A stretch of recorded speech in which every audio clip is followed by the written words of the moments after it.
Halo teman-teman semuanya, peserta Reality Transform.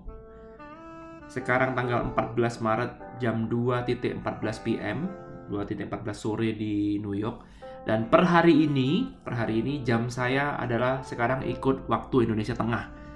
Beda 12 jam. Kalau sebelumnya jam saya beda 12 jam ikut waktu Indonesia Barat, per hari ini saya jamnya ikut waktu Indonesia Tengah.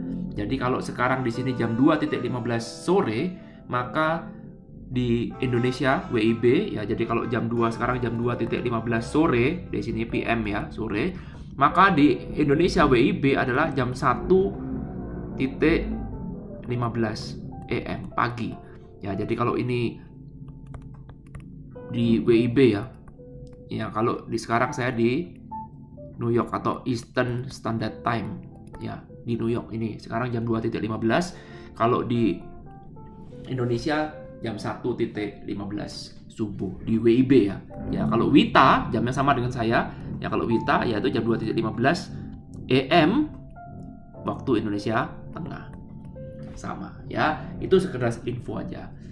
Nah, sekarang sekarang kita akan lanjutkan. Jadi materi kemarin kita sudah, minggu lalu kita sudah mulai belajar banyak sekali macam teori. Pelan-pelan kita susun materi kita ya, seperti yang kemarin kita sudah diskusi dengan Ibu Dita ya. Pelan-pelan mulai menyusun puzzle. Saya kepingin teman-teman itu menyimpulkan sendiri ya. Jadi dengan Anda mencatat lalu kemudian selalu untuk selalu ingin tahu, wondering itu selalu ingin tahu apalagi nih, sehingga nanti puzzle-nya itu akan tersusun dengan sendirinya. Mungkin sekarang masih teman-teman ada yang bingung, kok begini, kok begitu ya. Tapi pelan-pelan nanti ketika kita sudah mulai memahami, kita mulai memahami di sini ya, lalu kemudian kita akan sama-sama menyusun puzzle-nya, akan ketemu satu titik yang sama. Oke? Step by step, tenang aja, santai ya. Nah, di awal minggu sekarang kita gak akan ngobrol yang berat-berat. Jadi teorinya mau saya kurangin sedikit aja ya, saya kurangin. Minggu kemarin belajar teorinya kenceng banget, kuat banget. Mungkin ada beberapa teman-teman yang sudah mulai bosen, sudah mulai jenuh dengan teori-teori. Sekarang kita saatnya mulai ke arah praktek ya, mulai ada praktek-praktek dikit yang sederhana aja, yang simple aja. Oke?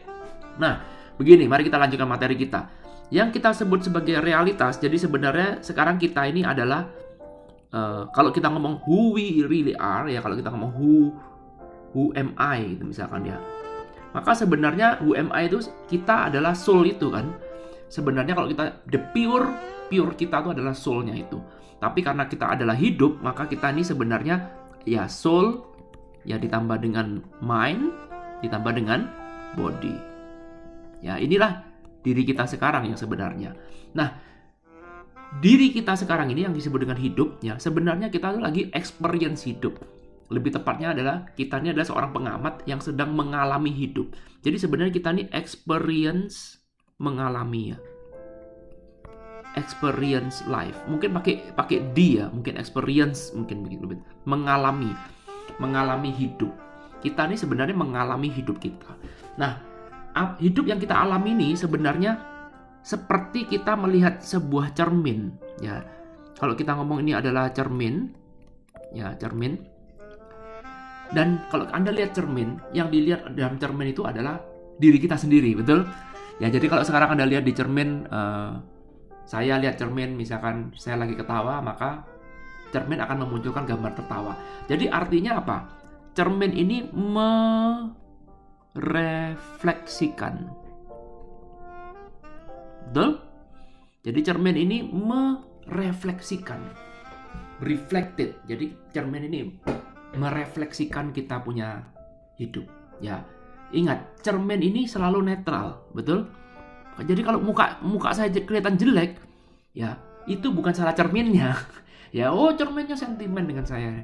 Mungkin cerminnya ini rasis nih dengan saya. No, bukan begitu. Cerminnya ini selalu netral. Karena apa? Karena dia hanya merefleksikan.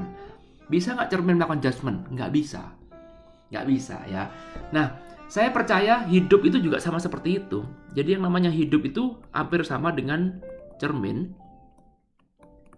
Ya, memang tidak exactly sama, tapi hampir sama dengan cermin. Apa yang sama? Yaitu hidup ini cuma merefleksikan, memantulkan aja gambar yang apa adanya. Kalau Anda jelek ya jelek, kalau Anda bagus ya bagus. Ya, jadi sama seperti mirror ini, hidup itu sama seperti mirror. Kalau sekarang saya melihat mirror seperti ini, ya, yang saya lihat adalah refleksi dari dalam diri. Ya, kalau kita lihat cermin yang melihat refleksi dalam diri, kalau kita melihat hidup sebagai, dan hidup sama seperti mirror, maka yang direfleksikan itu adalah personality kita. Betul? Ya, jadi kalau ini namanya mirror,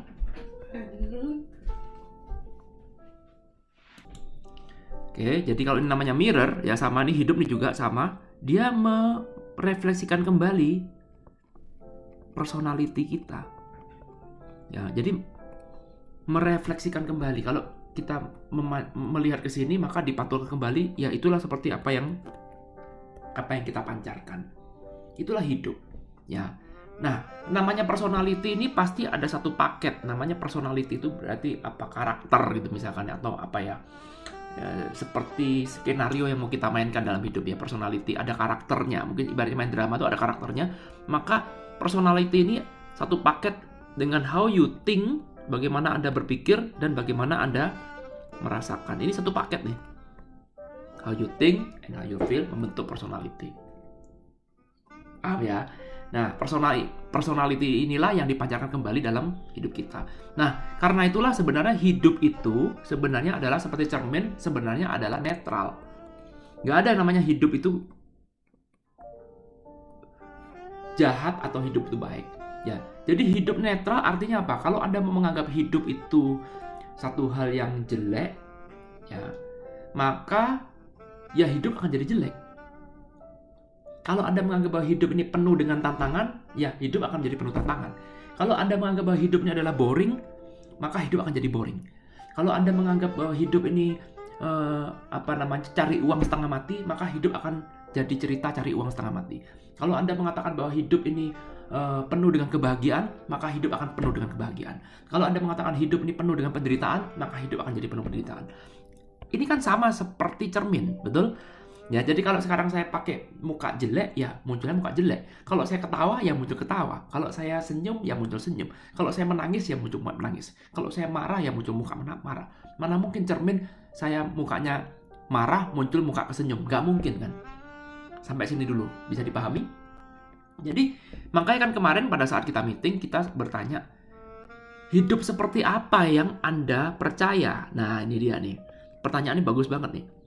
Hidup seperti apa yang Anda percaya sekarang? Ya itulah kenyataan Anda. Ya inilah sama dengan realitas Anda. Betul? Realitas Anda. Hidup seperti apa yang Anda percaya? Hidup seperti apa yang Anda percaya? Selalu Anda tanya seperti itu adalah realitas Anda. Coba lihat, orang yang punya problem keuangan, dia percaya bahwa hidup ini susah sekali cari uang. Uang harus kita hemat, segala satunya tuh susah, sulit, kerja keras, pokoknya hidup ini tanpa perjuangan nggak bisa ada hidup. Hidup nggak bisa enak-enakan, hidup kerja keras terus. Ya itu akan menjadi realitas, dan itu akan, ketika menjadi realitas, ini akan menjadi kebenaran, betul? Apa yang dimaksud dengan realitas adalah satu hal yang Anda anggap benar. Ya, bagaimana supaya jadi realitas? Maka Anda harus accept, balik lagi, believe, and surrender to it. Anda percaya bahwa hidup itu penuh dengan kebahagiaan, accept, believe, surrender, terpenuhi, jadilah realitas Anda, dan itulah yang Anda mainkan terus menerus. Ya, inilah satu konsep ya yang kita lakukan setiap hari ya. Dan inilah hukum, inilah pola yang berlaku di kehidupan kita. Seringkali kita berpikir bahwa hidup kita ini yang nggak benar, berarti yang hidup di luar diri kita yang nggak benar. Jadi contoh misalkan, cari kerja sekarang susah, berarti yang salah adalah orang di luar sana. Berarti yang salah adalah hidupnya, dimana hidup itu bukanlah kita. Ya, kita nggak salah, hiduplah yang salah. Padahal, kalau kita lihat faktanya adalah, hidup ini hanya menyesuaikan dengan apa yang kita personalisasikan. Hidup ini hanya merespon apa yang kita personalisasikan. Sampai sini bisa diikutin? Ya, sehingga sekarang kalau kita mengatakan bahwa hidup yang salah itu tidak relevan. Kalau Anda mau mengubah hidup, maka dimulailah dari mana? Dari cerminnya. Enggak, cerminnya itu hanya merefleksikan. Sama juga dengan hidup. Hidup Anda hanya merefleksikan. Hidup hanya merefleksikan diri Anda sendiri. Jadi kalau sekarang kita ingin berubah, kata kuncinya adalah yang harus kita rubah adalah diri kita sendiri. Kalau diri kita sendiri sudah berubah, maka hidup pun akan berubah. Kenapa? Karena hidup cuman merefleksikan. Sekali lagi, saya tidak bisa berdebat dengan siapapun tentang hidupnya dia. Saya tidak bisa berdebat dengan siapapun tentang realitasnya dia. Nggak bisa. Kenapa? Karena realitasnya dia itu adalah apa yang dia percaya. Itu sebagai satu hal yang benar. Jadi kalau sekarang kita cuma ngobrol sebagai sesama teman, maka saya harus menghormati realitas seseorang. Jadi ketika orang mengatakan bahwa, aduh COVID sekarang setengah mati cari uangnya. Ya, COVID sekarang apa-apa susah, semua orang bangkrut. Ya si A bangkrut, si B bangkrut. Saya nggak bisa berbicara banyak selain cuma bilang, oh iya mungkin begitu. Karena kalau saya berdebat dengan dia, saya mengatakan bahwa enggak kok cari uang nggak susah. Enggak kok, siapa bilang COVID bikin susah? Enggak kok, ada orang yang buktinya yang kena jadi COVID makin kaya. Ya, dan ketika realitas seseorang itu dipertanyakan, maka apa yang terjadi? Dia akan defensif mempertahankan ini. Perhatikan ya apalanya ya. Jadi realitas itu sama seperti kita punya hidup. Realitas itu sebagai satu kebenaran, maka dia ini akan mempertahankan hidup, survive namanya.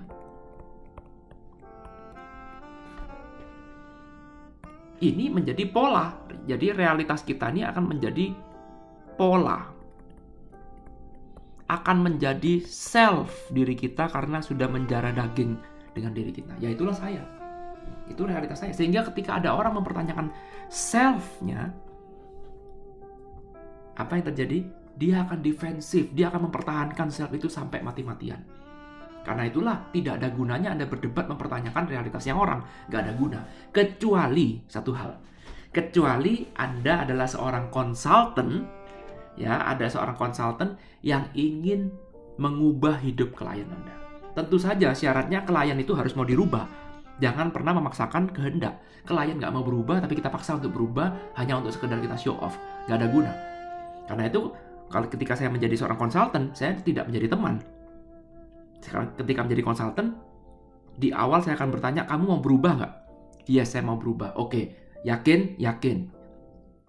Mau melakukan apapun untuk itu? Yes. Berapa persen tingkat keyakinan? 80%. Oke, good. Let's do it. Maka apa yang jadi? Saya akan mengubah realitasnya dia dulu, nomor satu. Nomor satu, tentu saja ketika mengubah realitas, mungkin dia akan marah-marah, mungkin dia akan tersinggung, mungkin dia akan bilang, gak masuk akal ini, gak masuk di luar logika, gak bisa begini, gak bisa begitu. Tapi, yang kenapa dia berkata seperti itu? Karena dia mau mempertahankan old self-nya. Ini adalah self, ya. Kalau mau berubah, maka harus ada yang old self dengan yang new self. Ya, bisa dipahami ya. Sehingga kalau dia mau berubah, maka old self-nya ini harus dikalahkan dulu atau harus di turn off dulu, berubah menjadi new self. Tapi old self ini nggak akan diam-diam, dia pasti akan defensif. Dia pasti akan melawan sebisa mungkin untuk kembali lagi ke pola yang lama dan kembali lagi ke rutinitas yang lama, kembali lagi ke realitas yang lama sehingga Anda tidak bisa berubah. Inilah sebabnya kenapa orang mencapai impian itu susah. Karena dia itu mau mengubahnya dari luar. Dia tuh mau mengubahnya itu dari cerminnya. Dia berpikir kalau cerminnya berubah maka dia akan berubah. Padahal perubahan kan dari dalam dirinya sendiri. Artinya selama Anda tidak mengubah realitas, maka Anda tidak akan mungkin bisa berubah. Jadi langkah pertama untuk mencapai goal, saya kasih tahu, langkah pertama untuk mencapai goal adalah Anda harus berpikir untuk mengubah realitas. Kalau sekarang realitas Anda sekarang atau pola yang Anda lakukan sekarang atau self Anda sekarang ya cuman bisa menghasilkan uang 10 juta per bulan, contoh pakai uang paling gampang ya, maka Anda tidak akan mungkin bisa menghasilkan 100 juta per bulan kalau self-nya ini pakai sistem yang nomor satu ini. Supaya bisa menjadi 100 juta per bulan, maka self-nya harus diganti ke yang nomor 2, paketnya berbeda.